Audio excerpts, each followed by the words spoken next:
Sebagian riwayat-riwayat ingin mengisyaratkan bahwasanya Nabi adalah cahaya.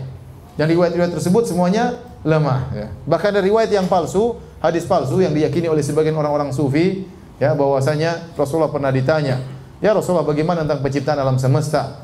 Kata Nabi, yang pertama Allah ciptakanlah nuru nabiyyika, yaitu cahaya nabimu yang pertama diciptakan. Waktu itu belum ada arsy, belum ada qalam, belum ada lauhil mahfuz, belum ada langit, belum ada bumi, belum ada manusia, belum ada jin. Yang pertama Allah ciptakan adalah cahaya Muhammad, berasal dari cahaya Allah Subhanahu wa taala. Ini hadis palsu. Hadis apa? Palsu. Nabi Muhammad SAW adalah keturunan Nabi Adam alaihissalam dan dia bukan diciptakan dari cahaya.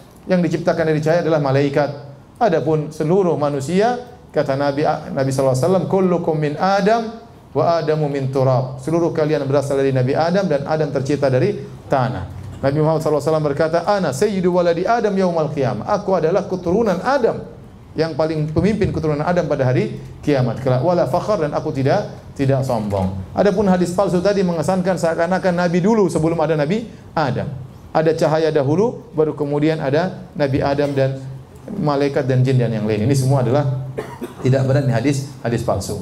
Saya ingin sampaikan hal ini ya, karena sebagian orang menganggap berlebih-lebihan kepada Nabi SAW, sehingga mereka mengatakan Rasulullah SAW tercipta dari cahaya, tidak seperti manusia-manusia yang lainnya. Kata mereka Rasulullah SAW tidak punya bayangan. Kenapa? Karena cahaya matahari terpantul dengan cahaya Nabi SAW. Ini semua khurafat, tidak benar ya. Kenapa? Seandainya Nabi SAW benar-benar badannya bercahaya, maka orang-orang kafir pasti sudah beriman ya. Ya. Mereka protes tatkala Nabi seperti manusia. Kata mereka, wa qalu ma li hadzal rasuli ya'kulu at-ta'ama wa yamshi fil aswaq laula unzila ilaihi malak fayakuna ma'ahu nadhira. Ya, kata mereka, Rasul macam apa ini Muhammad? Jalan di pasar makan makanan. Kenapa tidak diutus malaikat untuk menjadi Rasul? Ya. Jadi orang-orang kafir berangan-angan bahwasanya seorang Rasul ini memang spesial luar biasa. Nah, kalau Nabi ternyata badannya bercahaya, kira-kira Abu Lahab beriman enggak? Beriman lah usul. Ini cahaya ini ya. Ya. Abu Jahal juga beriman ya. Ya, tapi Nabi manusia biasa, makanya mereka ngejek ya. Kenapa kamu yang harus jadi Nabi? Mereka mengatakan demikian. Kenapa kamu yang harus jadi Nabi? Kok enggak ada yang lain? Kenapa kamu yang harus dipilih oleh Allah Subhanahu wa taala? Apa kelebihanmu? Mereka mengejek Rasulullah sallallahu alaihi wasallam. Jadi Nabi sallallahu alaihi wasallam memang disifati oleh Allah bercahaya, tapi bukan cahaya berarti keluar lampu dari tubuhnya. Seperti firman Allah Subhanahu wa taala, ya ayuhan nabi inna arsalnaka syahidan wa mubasysyiran wa nadhira wa da'iyan ila Allah bi idnihi wa sirajan munira. Allah mengatakan, kami mengutus engkau wahai Rasulullah sebagai seorang rasul yang menyuruh kepada jalan Allah, wa sirajan munira, adalah sebagai lampu yang bercahaya. Ini maksudnya adalah kiasan, bukan berarti Nabi adalah lampu yang menyala terang ya. Oleh karenanya waktu Aisyah radhiyallahu taala anha dalam hadis yang sahih terjaga di malam hari ya, Aisyah mencari suaminya di mana dia enggak tahu. Dia cari-cari. Tahu-tahu dia pegang kaki Nabi, Nabi sedang sujud. Paham? Dalam sahih Muslim. Seandainya Nabi ada lampunya, Aisyah lagi sujud. Enggak perlu cari-cari, paham? Enggak perlu cari-cari. Demikian juga dalam hadis yang sahih dalam sahih Bukhari, karena rumah Aisyah kecil, cuma 4x4 kira-kira ya. Kemudian tidak ada space untuk salat, akhirnya Nabi salat dan Aisyah tidur di depannya persis dengan menjulurkan kedua kakinya. Kalau Nabi mau sujud, Nabi sentuh kakinya supaya kakinya dilipat. Jadi Aisyah nunggu disentuh oleh Nabi, baru kemudian Aisyah melipat kaki. Ya, karena space rumah yang sangat sempit. Aisyah berkata, wa kanatil buyutu laisa fiha masabih. Kenapa saya tunggu disentuh oleh Nabi? Kata Aisyah, karena rumah-rumah waktu itu tidak ada lampunya di malam hari, sehingga saya perlu disentuh dulu. Kalau seandainya Nabi bercahaya, Aisyah sudah tahu Nabi mau sujud, tidak perlu tunggu sentuhan. Paham? Demikian juga ya, mengatakan bahwasanya cahaya matahari kemudian mantul gara-gara kalah dengan cahaya Nabi, ini berlebihan ya. Dalam haji wada, Rasulullah SAW tatkala melempar jamarat, datang sebagian sahabat menaungkan baju di atas kepala Nabi SAW. Kenapa? Karena agar Nabi tidak kepanasan.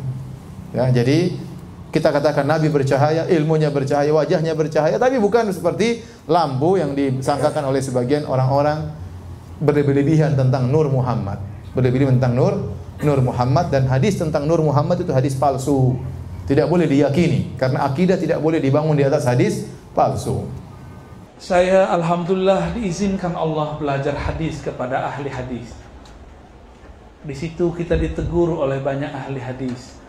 Kenapa imam-imam sufi, mursyid-mursyid, tariqah, habaib-habaib di kampung ente banyak istaghilluna binashril ahadits al-mawdu'ah? Kok sibuk pakai hadis palsu? Ini akan jadi alat kelompok yang benci Ahlus Sunnah untuk menghancurkan keindahan keharuman Ahlus Sunnah. Mau nggak diperbaiki? Mau. Saya sudah meneliti hadis tentang Nur Muhammad. Sebenarnya kita tidak perlu pakai hadis-hadis palsu. Cukup pakai Al-Quran. Cukup pakai hadis yang sahih. Nur Muhammad itulah yang ada dalam surat An-Nur ayat 35. Allahu nurus samawati wal ardh.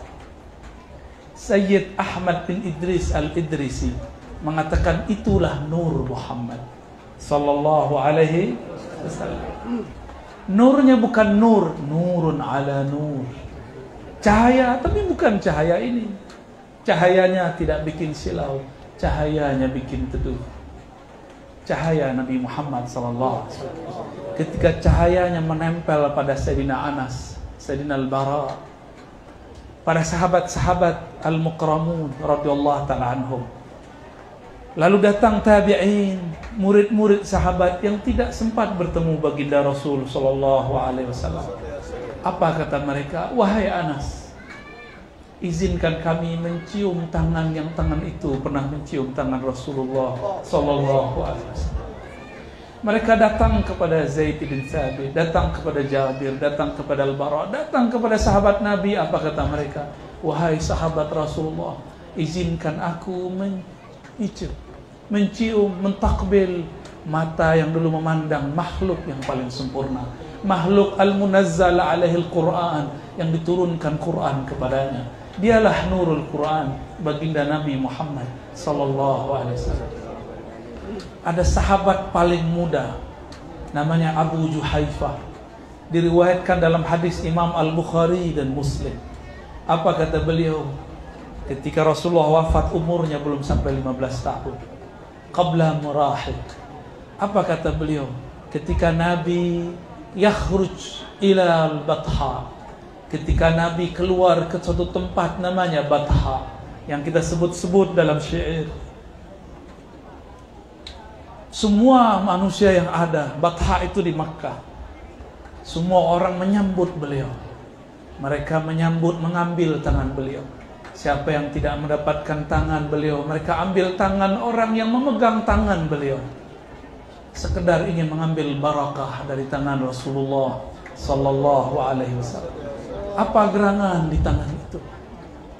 Tangan Nabi, tangan paling kasar secara fisik. Tapi Anas mengatakan, aku merasakannya lebih halus daripada harir, daripada sutra, lebih lembut daripada sutra. Padahal tangan Rasulullah tangan pekerja.